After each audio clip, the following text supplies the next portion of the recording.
नमस्कार, news and competition cricket channel में आपका स्वागत है। देखते हैं उत्तराखंड के 13 जिलों की महत्वपूर्ण खबरें। बड़कोट यमुना मध्य झील से सियान पट्टी पर संकट।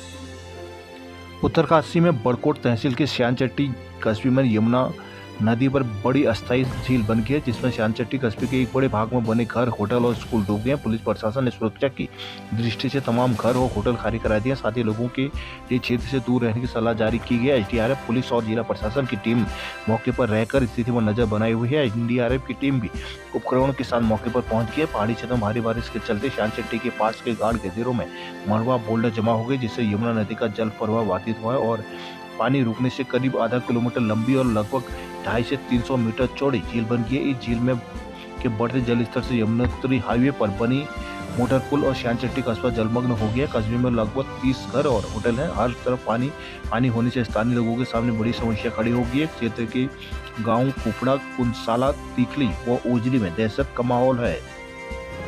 उत्तराखंड मौसम। उत्तराखंड के 6 जिलों में भारी बारिश की आशंका।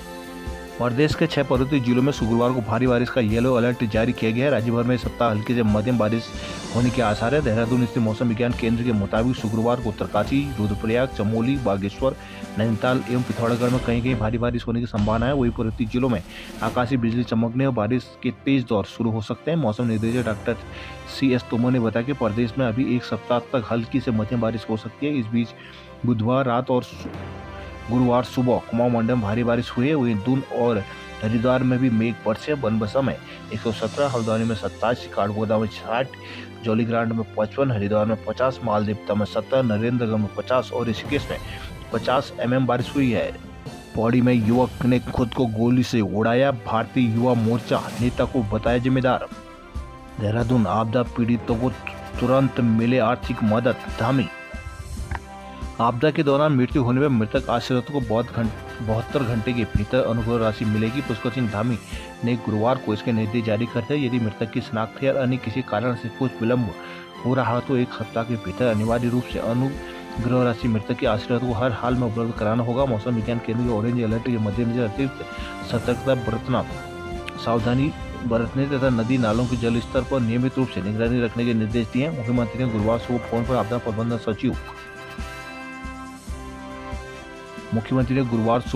आपदा प्रबंधन सचिव विनोद कुमार सुमन को इस दिशा में कार्रवाई के निर्देश दिए हैं। मुख्यमंत्री के निर्देश पर सचिव ने सुबह वर्चुअल माध्यम से प्रदेश के सभी डीएम के साथ बैठक कर इस बाबत दिशा निर्देश जारी किए। उन्होंने मानसून अवधि में हुए नुकसान का भी ब्यौरा तैयार कर जल्द शासन को मुहैया कराने को कहा है। बद्रीनाथ हाईवे भूस्खलन से जवान बड़े। देहरादून राजकीय शिक्षक संघ ने 60 शिक्षक किए निष्कासित। माध्यमिक शिक्षकों को चेकडाउन हड़ताल का व्यापक असर दिखने लगा है। राज्य शिक्षक संघ ने भी हड़ताल को लेकर कड़ा रुख अपना है। हड़ताल से अलग शिक्षकों पर संगठन ने कार्रवाई भी शुरू कर दी है। ऐसे 60 शिक्षकों को 2 साल के लिए राज्य शिक्षक संघ से निष्कासित कर दिया गया है। वही करीब 2000 प्रभारी प्रधानाचार्यों को भी पद छोड़कर हड़ताल में शामिल होने के लिए कहा गया है। चेकडाउन हड़ताल के चौथे दिन भी राज्य भर के माध्यमिक स्कूलों में पठन पाठ्य पूरी तरह से ठप रहा है। राजकीय शिक्षक संघ के प्रदेश अध्यक्ष राम सिंह चौहान राजकीय ने कहा कि करीब 2000 प्रभारी प्रधानाचार्य भी पदोन्नति प्रक्रिया शुरू होने तक पदभार ग्रहण नहीं करेंगे। उधर प्रदेश महामंत्री रमेश पैन्यूली ने बताया कि संघ विरोधी गतिविधियों के चलते 60 शिक्षकों को 2 साल के लिए संगठन से निष्कासित कर दिया गया है, जिसमें चमोली जिले के 8, टिहरी के 32, रुद्रप्रयाग के 2, बागेश्वर के 9 शिक्षक शामिल है। महामंत्री रमेश पैन्यूली ने बताया कि शिक्षक एकजुटता के साथ मांगों को लेकर हड़ताल में शामिल हैं। वहीं भर्ती समर्थक शिक्षकों में संगठन की कार्रवाई से आक्रोश है। उधर बोर्ड परीक्षा अंग सुधार मूल्यांकन का काम भी हड़ताल की वजह से प्रभावित हुआ है। रुड़की में बिजली के ट्रैपिंग और कटौती से लोगों का जीना हुआ मुहाल। नगरीय क्षेत्र रुड़की में लंबे समय से कभी बिजली ट्रैपिंग तो कभी बिजली कटौती ने लोगों का जीना मुहाल कर रखा है। बिजली की आग मिचौली में उपभोक्ता बेहद परेशान है। वही ट्रैपिंग व्यापारी वर्ग को ज्यादा नुकसान पहुंचा रहे हैं, जिसके चलते उपभोक्ताओं में विभागीय अधिकारियों के प्रति गुस्सा पनप रहा है। नगर क्षेत्र में कुछ समय से बिजली कटौती का सिलसिला लगातार चल रहा है। अभी तक जो बिजली कटौती ऊर्जा निगम की ओर से बिजली लाइनों की मरम्मत के लिए प्रस्तावित था। ऐसे में लोगों को बिजली गुल होने की जानकारी मिल जाती थी, लेकिन अब क्षेत्र में अघोषित बिजली कटौती शुरू हो गई है। साथ ही बिजली ट्रैपिंग का सिलसिला भी जारी हो गया है। नगर के गणेश नगर, पूर्वी दीनदयाल, अंबर तालाब, साकेत, रामनगर, शेखपुरी, कृष्णानगर, ईदगाह चौक आदि इलाकों में बिजली ट्रैपिंग से लोगों की दिनचर्या प्रभावित हो रही है। नगर वासी मोंटी राणा, अभिषेक राणा, सुदेश विकास आदि का कहना है कि ट्रैपिंग से बार बार बिजली गुल हो रही है, जिसका ऊर्जा निगम के अधिकारियों के पास कोई जवाब नहीं है। वही इस ट्रैपिंग से घर में रहना दुश्वार हो गया है। ऐसे ही घर में कुछ काम शुरू करते हैं तो बिजली गुल हो जाती है। ऐसे में घरों में लगे उपकरण जैसे फ्रिज, कूलर, पंखे, एसी, लाइट आदि खराब होते जा रहे हैं। रुड़की में नगर कर्मी से अभद्रता पर भड़के शांतियों ने किया कार्य बहिष्कार। हरिद्वार बादराबाद टोल प्लाजा पुलिस ने ढूंढ कूच कर किसानों को रोका, लाठीचार्ज, 22 किसान, 11 पुलिसकर्मी हुए घायल। भारतीय किसान यूनियन टिकैत गुट के बैनर तले देहरादून कूच करे किसानों पुलिस के बीच गुरुवार को बादराबाद टोल प्लाजा पर तीखी नोकझोंक के बाद पुलिस ने लाठीचार्ज कर इन्हें खदेड़ दिया है। उधर किसानों ने टोल प्लाजा पर ही धरना शुरू कर दिया। इस घटना में 22 किसान और 11 पुलिसकर्मी घायल हो गए। 2 पुलिसकर्मियों को हायर सेंटर रेफर भी किया गया है। भारतीय किसान यूनियन के टिकैत के आह्वान पर स्मार्ट मीटर के विरोध और फसलों के दाम बढ़ाने समेत कई मांगों को लेकर जिले भर से बड़ी संख्या में किसानों को जत्था देहरादून जा रहा था। सुबह से ही किसान ट्रैक्टर ट्रॉली लेकर टोल प्लाजा पर जुड़ने लगे। सुरक्षा के मद्देनजर पुलिस प्रशासन ने पहले ही टोल प्लाजा पर बैरिकेडिंग लगा दी। इस दौरान टोल प्लाजा पर भारी पुलिस बल तैनात किया गया ताकि किसान टोल प्लाजा पार न कर सके। किसानों पुलिस के बीच लंबे समय तक नोकझोंक चलती रही। अधिकारी मौके पर पहुंचकर समझाने की कोशिश करते लेकिन किसान किसी भी कीमत पर पीछे हटने को तैयार नहीं हुए। दोपहर होते होते हालत बिगड़ गई। किसानों ने बैरिकेड तोड़ दी और आगे बढ़ने लगे। कुछ किसानों ने बैरिकेड को हाथों से उखाड़ दिया, जिसके बाद पुलिस ने किसानों को रोकने के लिए लाठियां फटकाने शुरू कर दी। देखते ही अफरा तफरी का माहौल बन गया और पुलिस ने लाठीचार्ज कर दिया। लाठी पड़ती ही किसानों में भगदड़ मच गई। इस दौरान कई किसान चोटिल भी हो गए। पुलिस अधिकारियों का कहना है कि बल प्रयोग सिर्फ स्थिति संभालने के लिए किया गया था, जिसके बावजूद भी कई किसान टोल प्लाजा पर ही डटे रहे और वे धरना शुरू किया गया। किसानों और पुलिस के बीच गुरुवार को हुई विवाद के बाद घटनास्थल से नया मोड़ ले लिया है। विवादों में दोनों पक्षों की ओर से घायल होने का दावा किया जा रहा है। ज्वालापुर कोतवाली प्रभारी इंस्पेक्टर अमरजीत के करीब 3:30 बजे पुलिस बल को लेकर मेला अस्पताल पहुंचे थे। यहाँ पुलिसकर्मियों के मेडिकल कराए गए। ज्वालापुर कोतवाली प्रभारी अमरजीत सिंह ने बताया कि करीब 3:30 बजे मेडिकल कराया गया। घायल हुए 2 पुलिसकर्मियों को हायर सेंटर रेफर कर दिया गया है। नैनीताल हाईकोर्ट जिला पंचायत अध्यक्ष चुनाव की वीडियोग्राफी सीसीटीवी फुटेज जांची। नैनीताल हाईकोर्ट ने कहा, पहले नैनीताल में अपहरण गोलीकांड, अब योशनगर में छात्र शिक्षक को मारी गोली, आखिर क्यों चरमा गई है कानून व्यवस्था। प्रदेश की कानून व्यवस्था पर हाईकोर्ट ने सख्त टिप्पणी की। कोर्ट ने समाचार पत्रों में छपी खबरों का संज्ञान लेकर कहा कि आखिर प्रदेश में कानून व्यवस्था क्यों चरमरा गई है।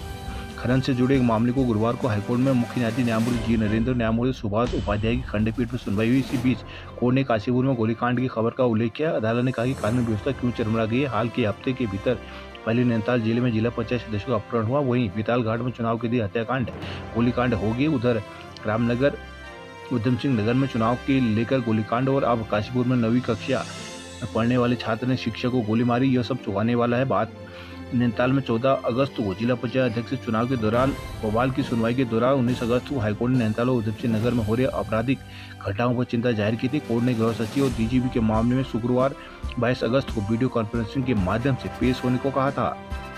हल्द्वानी दम्मा ढूंगा में मालिकाना हक मिलने की राह खुली। दम्मा ढूंगा क्षेत्र के लोग मालिकाना हक की लंबे समय से मांग कर रहे हैं। पूर्व में एक बार इस दिशा में कार्रवाई शुरू होने पर लोगों को उम्मीद जगी कि जल्द इनकी मांग पूरी हो जाएगी, लेकिन अब तक ऐसा नहीं हो सका। एक बार फिर से सर्वे की कार्रवाई शुरू होने से क्षेत्रवासियों में उम्मीद जगी है। शायद इस बार कार्रवाई अंजाम तक पहुंचेगी। हल्द्वानी के MBPG कॉलेज में 5 बार मेरिट जारी, लेकिन फिर भी सीट अभी तक खाली। विश्वविद्यालय ने B.Ed प्रवेश परीक्षाओं के लिए आवेदन मांगे। रामनगर में वाहन फिटनेस जांच बंद होने से लोगों में गुस्सा। चंपावत टनकपुर NH मलवा आने से 5 घंटे रहा बंद। पिथौरागढ़ में बंद सड़कों में फंसे यात्रियों को पुलिस बनी सहारा। दनिया क्लस्टर अभिभावकों और छात्रों ने खोला मोर्चा। क्लस्टर योजना के विरोध में धौलादेवी ब्लॉक के दिहाड़ी के अभिभावकों के साथ छात्राएं भी उतर आई हैं। उन्होंने विद्यालय के समायोजन को छात्रों के भविष्य के साथ खिलवाड़ बताया है। आदेश वापस नहीं लेने में आंदोलन की धमकी दी गई है। क्षेत्रीय पंचायत सदस्य मानू की आनंद सिंह के नेतृत्व में गुरुवार को ग्रामीणों ने अभिभावकों ने सरकार के खिलाफ प्रदर्शन किया। कहा कि एक तरफ सरकार बेटी बचाओ बेटी पढ़ाओ का नारा दे रही है, वहीं दूसरी रांची कन्या उच्चतर माध्यमिक विद्यालय दिहाड़ी को बंद कर राजकीय इंटर कॉलेज बेटा बडौली में मर्ज किया जा रहा है। सरकार का यह तुगलकी फरमान छात्रों के भविष्य के लिए गलत है, इसे किसी भी हाल में माना नहीं जाएगा। कहना कि पहले छात्रों को 5 किलोमीटर की दूरी तय करनी पड़ रही है, अब यह दूरी 7 किलोमीटर हो जाएगी। प्रश्न करने वालों में PTA अध्यक्ष बबीता देवी, खड़क सिंह, गणेश सिंह, राजेंद्र सिंह, प्रकाश सिंह, कुशाल सिंह, मीना देवी, धीमा देवी आदि मौजूद रहीं। द्वाराहाट के फायरिंग कांड पर कांग्रेस ने पुलिस पर ही उठाए सवाल।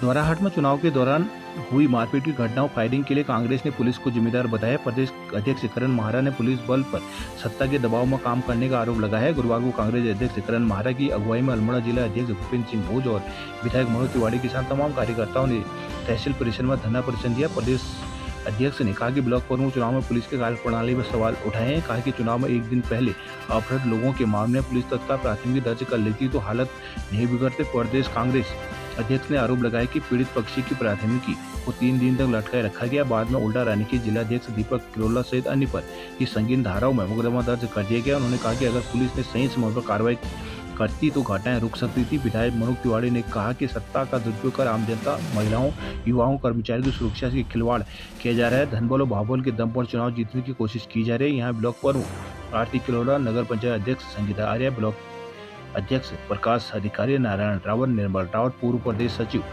जगत रौतेला, विनोद जोशी आदि मौजूद रहे। काशीपुर में स्कूल गोलीकांड के विरोध में जिले के अधिकांश निजी स्कूल रहे बंद।